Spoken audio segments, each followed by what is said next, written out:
देखो मेरी शक्ति, मेरा आदेश पाते ही चक्रवात पर्वत के भांति स्थिर हो गया। यही तो आपके भय और शक्ति का ज्वलंत प्रमाण है महाराज, कि निर्जीव वस्तु भी शांत और स्थिर हो गई। अब तुम्हारी चेतना हरने का समय आ गया है त्रिकुर। अब मैं अपनी उच्चाटन शक्ति के प्रयोग से तुम्हें विक्षिप्त बनाऊंगी, सोचने समझने की शक्ति का हरण करूंगी। अन्यथा मोहन के पाश से बाहर आते ही तुम पुनः आतंक मचाना आरंभ कर दोगे।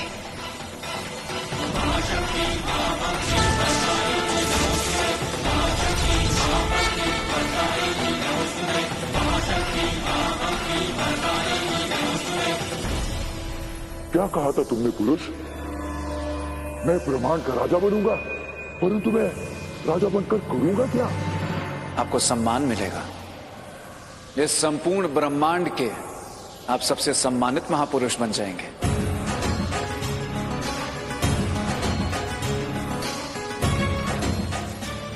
तो ये सब घूमते हुए ग्रह नक्षत्र उल्का पिंड आदि मुझे प्रणाम क्यों नहीं कर रहे? रुक जाओ सब और मुझे प्रणाम करो। मैं राजा हूं ब्रह्मांड का।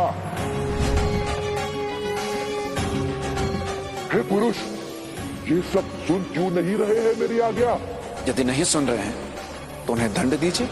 सही कहा तुमने। तुम सबने अपने महाराज का अपमान किया है, इसलिए मैं तुम सबको नष्ट कर दूंगा, नष्ट कर दूंगा मैं। दे दिया दंड।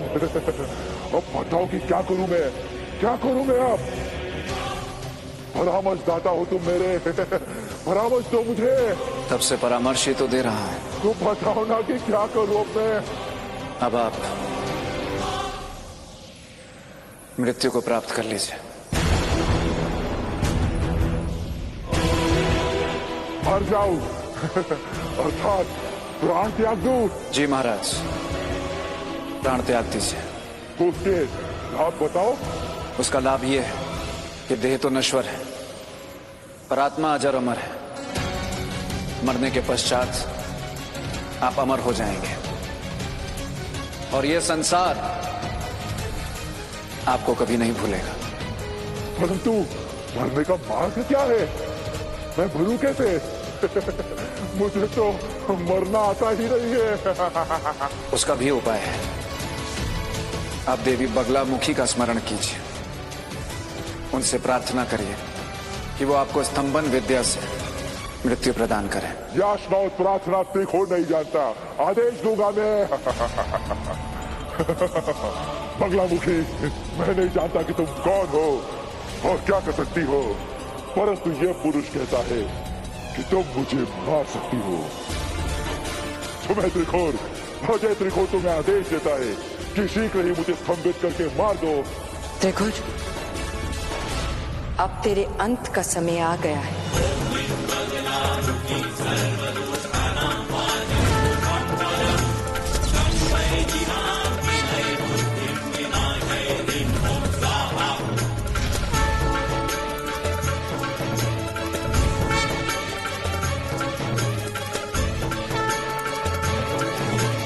ये थी बगलामुखी की कथा, जिन्होंने संसार को त्रिकुर के विनाशकारी विचार से बचाया था।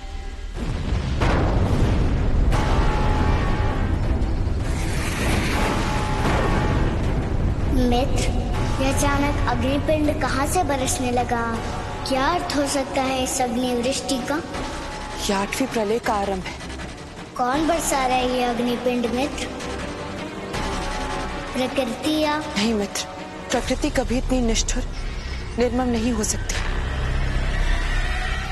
यह असुरों का दुष्कृत्य है, इसे अविलंब रोकना होगा, अन्यथा संपूर्ण संसार की सुंदरता समाप्त हो जाएगी।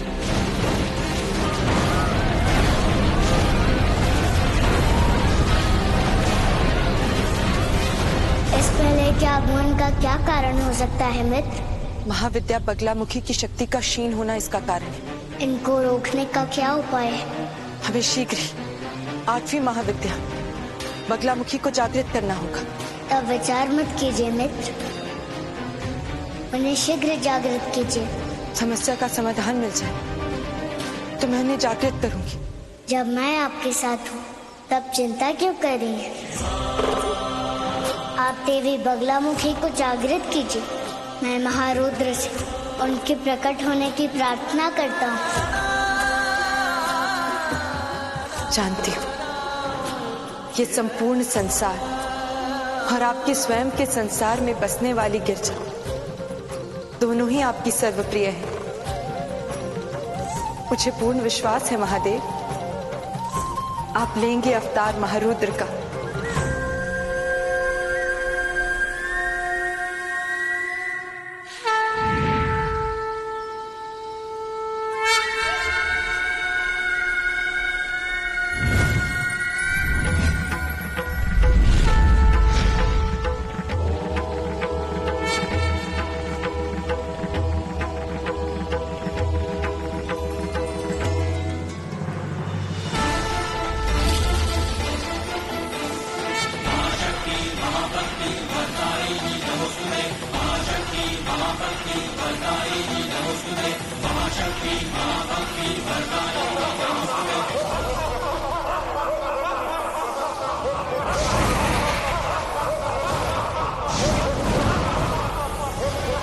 इन असुरों का एकमात्र समाधान है स्तंभन और मारण।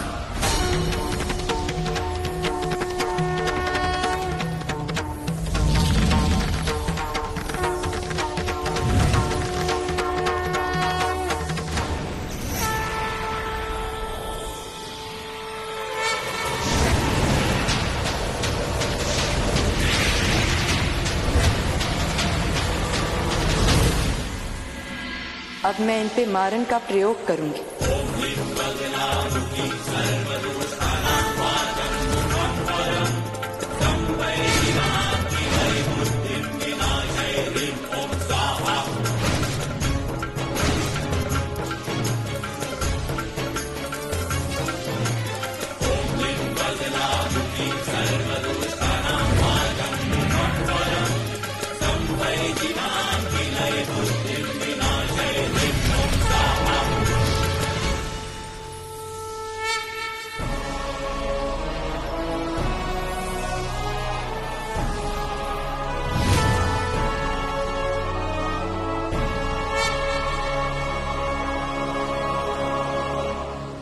मेरा और शांति देखकर मुझे ऐसा प्रतीत होता है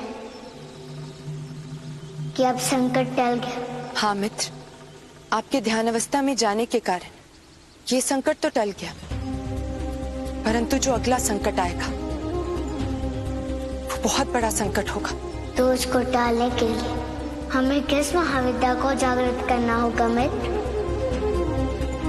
9वीं महाविद्या मातंगी और महादेव मातंग को। तो क्यों ना हम समय से पूर्व ही उन्हें जागृत कर ले? आप सही कह रहे हैं मित्र, चलिए उन्हें जागृत करते हैं। रुकिए मित्र, पहले मुझे उनकी कथा विस्तार से तो सुनाइए। बताती हूँ। महाविद्या मातंगी, सुमुखी, लघुश्यामा, राज मातंगी, कर्ण मातंगी आदि नामों से भी विख्यात है। इनका कार्य क्या है मित्र? संतुलन इनका कार्य है और संसार में संतुलन बनाए रखना इनके प्राकट्य का उद्देश्य है। संसार में जीवन पर मृत्यु के हस्तक्षेप से एक संतुलन की उत्पत्ति हो गई थी। बुरे कर्मों का दंड और अच्छे कर्मों का फल मनुष्यों को उनके जीवन काल में ही मिलने लगा था। संसार के उद्धार के लिए महाविद्या बगलामुखी ने गूढ़ ज्ञान भी दे दिया था, परंतु इन सबके हो जाने के उपरांत भी मेरा और महादेव का कार्य पूर्ण नहीं हुआ था। क्यों मित्र? आदिशक्ति के दिए हुए ज्ञान को जनमानस तक पहुंचाने का कार्य अधूरा रह गया था। परंतु मित्र, ज्ञान तो बहती गंगा होती है। जब एक बार वो प्रवाहित होती है तो बिना विभेद किए और सबकी चौखट से होकर गुजरती है। फिर ज्ञान कैसे नहीं पहुंचा होगा सब तक? क्योंकि ज्ञान रूखा होता है। उसे जन सामान्य तक पहुंचाने के लिए उसे रस सिक्त करना आवश्यक था, और ये कार्य केवल कला और साहित्य के सर्जक ही कर सकते थे, ताकि उनसे जुड़कर प्राणी पाप कर्म से दूर रहे, संसार में प्रेम और सौहार्द बना रहे। आदि शक्ति का मातंगी और महादेव का मातंग रूप प्रकट हुआ। अद्भुत। मित्र, महाविद्या मातंगी का स्वरूप कैसा है? महाविद्या मातंगी के मस्तक पर अर्धचंद्र और गले में गुंजा की माला शोभित है। उनकी 4 भुजाएं हैं, 3 नेत्र हैं, इसीलिए त्रिनेत्रा भी कहलाती है। और महाअसुर शुंभ निशुंभ के वध के लिए देवी मातंगी के शरीर से ही कौशिकी देवी उत्पन्न हुई थी।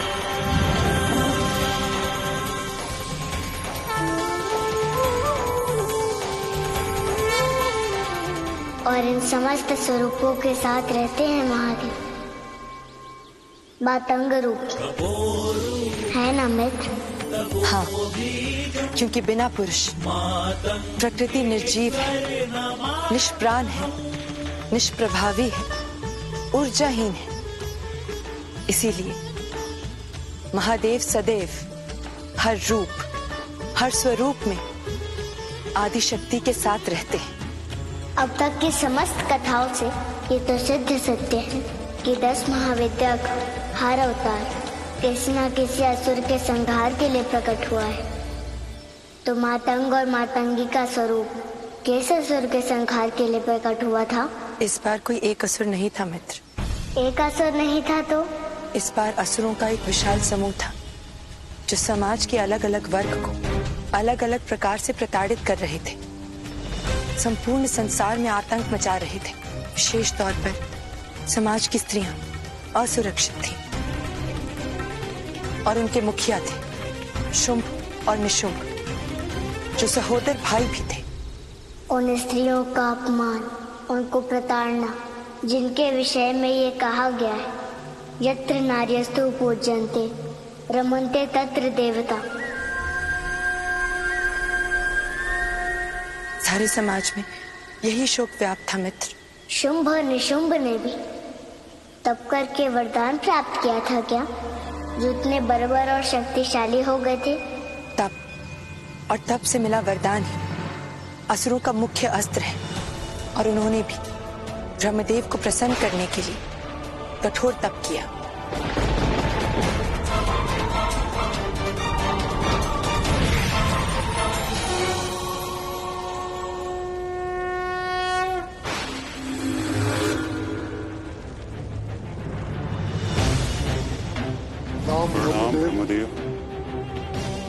प्रभु, इसका अर्थ क्या आप हमारे तप से प्रसन्न हुए? मैं तुम्हारे तप से अत्यंत प्रसन्न हूं। बोलो, क्या चाहिए तुम्हें वरदान में?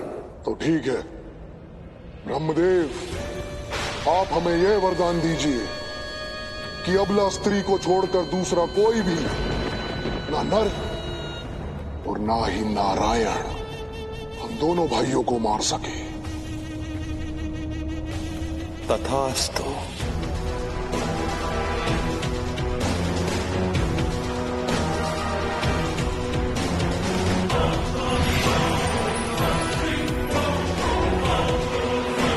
शुंभ, अब असुरों की विशाल सेना का निर्माण करो। एकत्र करो समस्त असुरों को और तीनों लोकों पर आक्रमण की तैयारी करो। सुन लो दिशाओं, और जाकर सूचना दो अपने नियंत्र देवताओं को कि हम आ रहे हैं अपना विजय ध्वज लहराने।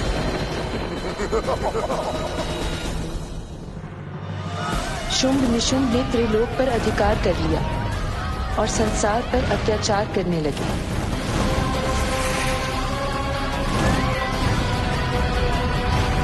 जिससे परेशान होकर समस्त देवी देवता साथ मिलकर उनके अत्याचार से मुक्ति के लिए मातंग और मातंगी की शरण में गए।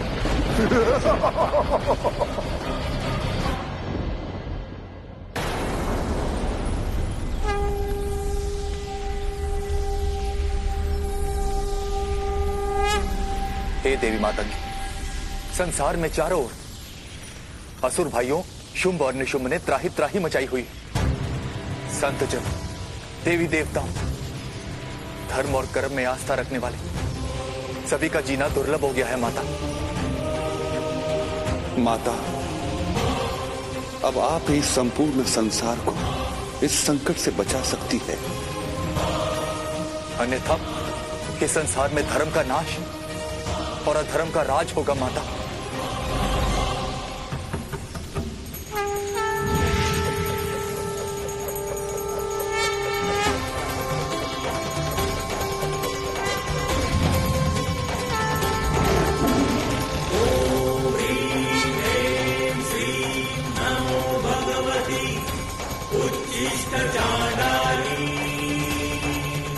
हे देवताओं, चिंता मुक्त रहो। मैं कौशिकी शुंभ निशुंभ और अन्य असुरों का संहार कर संसार को उनके अत्याचार से अभय बनाऊंगी। अधर्म का नाश होगा और धर्म का ध्वज लहराएगा। मैं अपने धाम विंध्याचल में वास करूंगी और वहां रहकर ही असुरों का सर्वनाश करूंगी।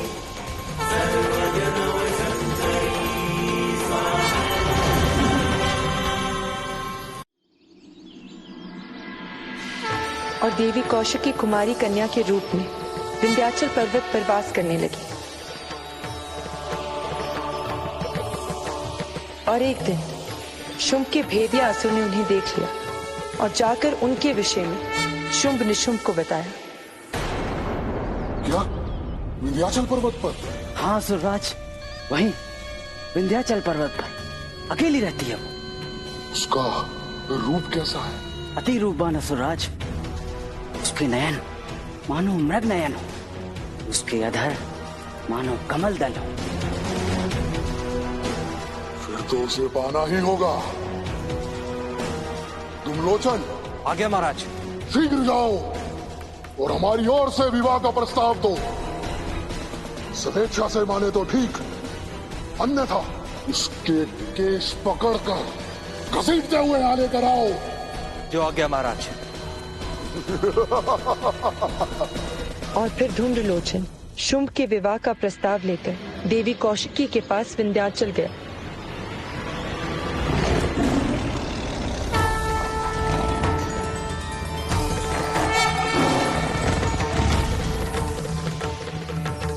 हे सुंदरी, मैं महापराक्रमी बलशाली त्रिलोक विजेता असुर राज शुंभ का भेजा हुआ दूत हूँ।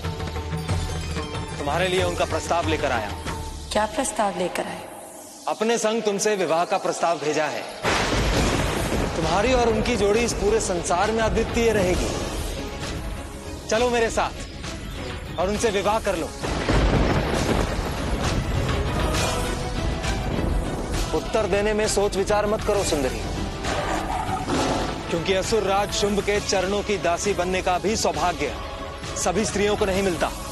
अन्यथा अगर वो चाहें तो तुझ जैसी अहंकारी स्त्री को केशों से पकड़कर घसीटते हुए अपने पास बुला ले। अपने रूप का अहंकार इतना मत करो, चुपचाप चलो मेरे साथ। इसका अर्थ है तुम स्वेच्छा से नहीं चलोगी। उत्तर दो सुंदरी, क्या यही तुम्हारा अंतिम निर्णय है? हाँ, यही मेरा अंतिम और अटल निर्णय है। जाओ, जाकर बता दो अपने बलशाली असुर शुंभ को कि यदि वो वास्तव में वीर पुरुष है तो यहाँ आए और मुझसे युद्ध करे और मुझे परास्त करे युद्ध में, तभी वो मुझसे विवाह कर पाएगा। स्त्री, अब तो तुझे केस से पकड़कर घसीटते हुए ही लेकर जाना होगा।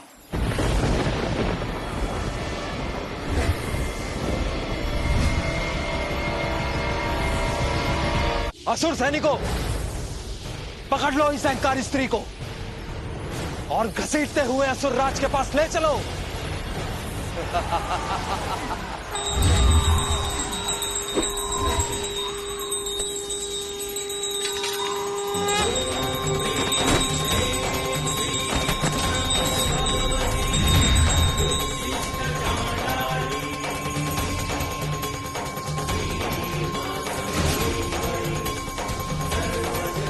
अब तुझे मैं ही ले जाऊंगा घसीटते हुए।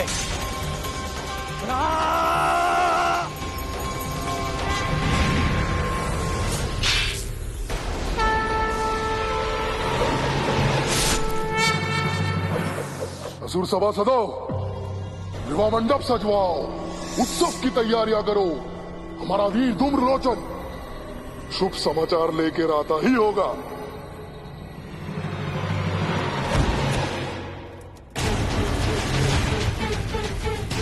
महाराज, उसने संदेशा भेजा है। उससे विवाह करने के लिए आपको उसे युद्ध में हराना होगा। एक स्त्री होकर उसने मुझको ललकारा है, मुझको, महाबलशाली महापराक्रमी शुंभ को। उसका इतना दुस्साहस ही। अब तुझे यहाँ बंदी बनकर आना ही होगा और मेरे चरणों में गिरकर अपने प्राणों की भिक्षा मांगनी होगी। चंडमुंड रक्तबीज अवलान सेना लेकर जाओ और उस घमंडी के केश पकड़कर मेरे चरणों में घसीटते हुए लाओ।